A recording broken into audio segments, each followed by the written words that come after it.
بارك الله كيفاش كيجيو. نخليهم حتى يبردوا شويه ونتلاقى معكم في التقديم النهائي. اذا البنات هادو هما الكاب كيك ديالي اللي بحال كيجيو بحال المعلكه، كيجيو على هاد الشكل غزالين دغيا كيتحضروا. غادي نحل معكم وحده باش تشوفوا كيفاش كيجيو، راهم رائعين. ها نتوما كيجيو مفشفشين، شوفوا منفوخين، يا سلام. ها نتوما كيفاش كيجيو، شوفوا كيفاش كيجيو من الداخل، كيجيو مفشفشين البنات ومعلكين مع ديك المعلقه ديال الكونفيتور. كنتمنى تجربوهم، فعلا كيستحقوا التجربه. السلام عليكم، كي دايرين؟ لاباس عليكم؟ نتمنى تكونوا كلكم بخير وعلى خير وما ناقصكم خير. اليوم فيديو جديد ان شاء الله. بغيت نحضر واحد الكاب كيك اللي كيجيو بحال المعلكه ديال الكركاع واللوز، هما على شكل كاب كيك كيجيو معلكين البنات. غادي نحضروهم. عندي نحتاجو هنا نص كاس ديال اللوز ونص كاس ديال الكركاع اللي غادي نطحنهم ونتلاقى معكم هما الاول. بقاو معايا. اذا بعد ما طحنتهم البنات كيجيو على هذا الشكل، كيجيو مسمدين، ما كنيلوهمش بزاف، كيجيو بحال هكا تقريبا. كيعطيونا كاس ونص ملي كيطحنوا هما هادو. اذا اول حاجه غادي نحتاجو جوج بيضات يكونوا بدرجه حراره المطبخ. بسم الله. ساهلين دغيا كيتحضروا، كيجيو زوينين، يعني يعجبوا الكبار والصغار. وغادي ندير واحد قبيصه ديال الملح تعديل الذوق، وغادي ندير ساشي ديال الفاني 8 غرام اولا بنكهه الزهر اللي عندكم.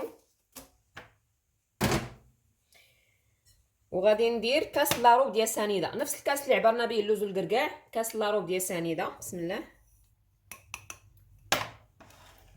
غادي نطحنهم مزيان، غادي نخلطهم مزيان، غنخلطوهم بالخلاط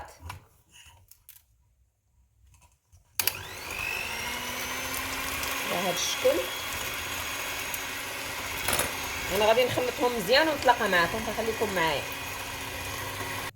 بعد ما طربت البيض والسنيده البنات على هذا الشكل حتى كيتضاعف الحجم ديالهم، دابا غادي نضيف عندي هنا كاس لاروب ديال الزيت، زيت المائده حتى هو.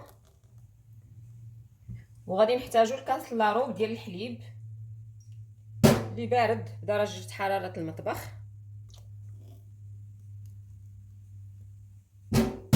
غادي نخلطهم حتى هما.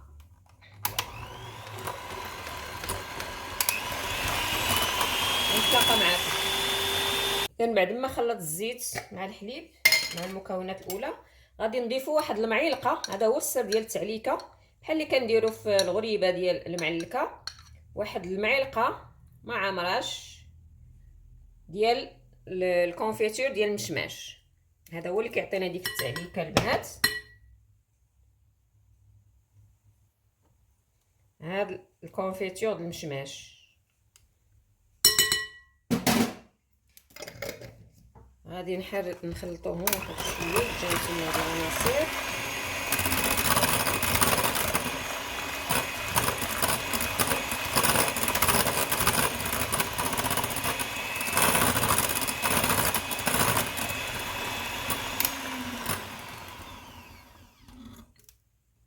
اذا بعد ما طربنا المكونات كامله، دابا غادي ناخذ الطراد يدوي عادي، وغادي نضيفوا داك اللوز والكركاع اللي طحنا، نص كاس ديال اللوز ونص كاس ديال الكركاع.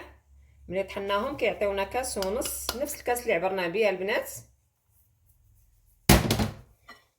غادي نخلطوا هاد العناصر بزاف.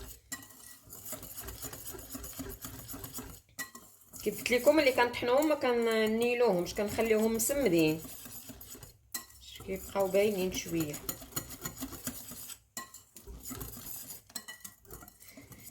ودابا غادي نضيف كاس ونص، نفس الكاس اللي عبرت به ديال الدقيق، بطبيعه الحال يكون مغربل.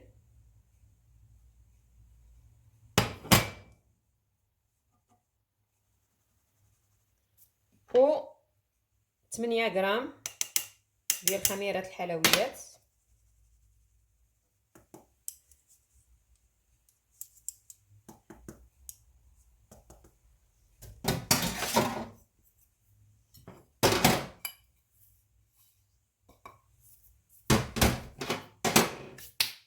صافي وغادي نخلطوا هاد العناصر مزيان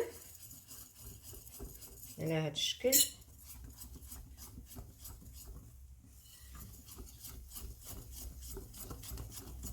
صدقوني راهم كيجيو زوينين، دغيا كيطيبوا ودغيا كيتحضروا.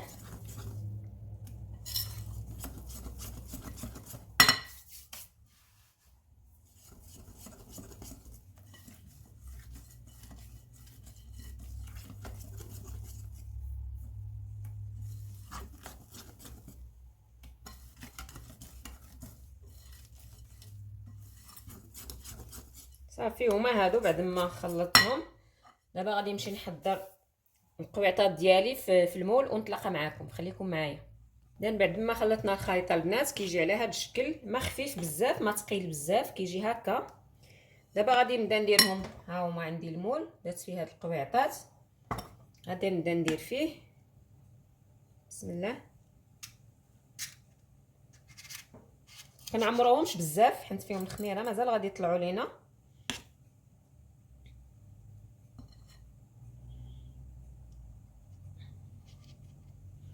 كنديروا جوج تقريبا معلقه ونص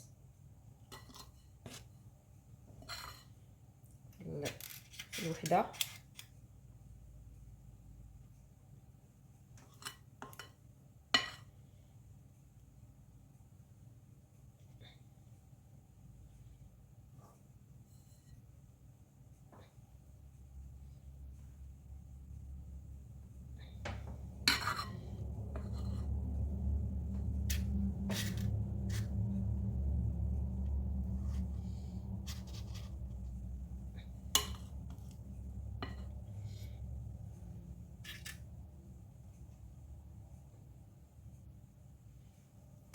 على هذا الشكل كنعمروهم بحال هكا،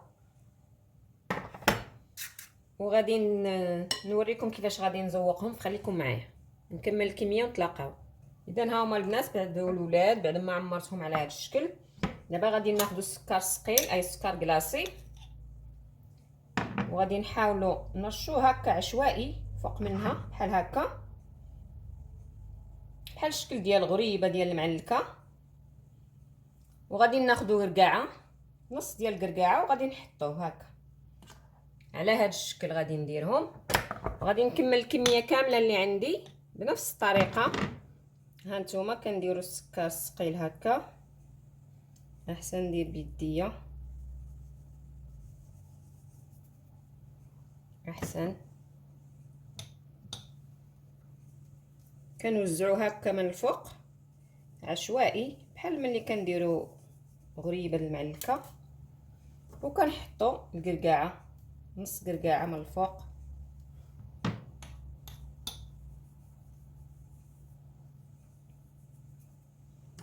على هذا الشكل. على هذا الشكل انا غادي نكمل الكميه كامله وغادي ندخلهم الفران مسخن على 180 درجه ونتلاقى معكم باش تشوفوا الشكل النهائي. فخليكم معايا. اذا البنات هادو هما كابكيك ديالي، يلا خرجتهم من الفران باقيين سخان. هانتوما كيجيو منفوخين على هذا الشكل، باقيين سخان البنات والولاد. هانتوما تبارك الله كيفاش كيجيو. نخليهم حتى يبردوا شويه ونتلاقى معكم في التقديم النهائي. اذا البنات هادو هما الكاب كيك ديالي اللي بحال كيجيو بحال المعلكه، كيجيو على هذا الشكل غزالين دغيا كيتحضروا. غادي نحل معكم وحده باش تشوفوا كيفاش كيجيو، راهم رائعين. هانتوما كيجيو مفشفشين، شوفوا منفوخين يا سلام. هانتوما كيفاش كيجيو، شوفوا كيفاش كيجيو من الداخل، كيجيو مفشفشين البنات ومعلكين مع ديك المعلقه ديال الكونفيتور. كنتمنى تجربوهم فعلا كيستحقوا التجربه. ونتلاقاو في الفيديو الجاي ان شاء الله، وبسلام عليكم.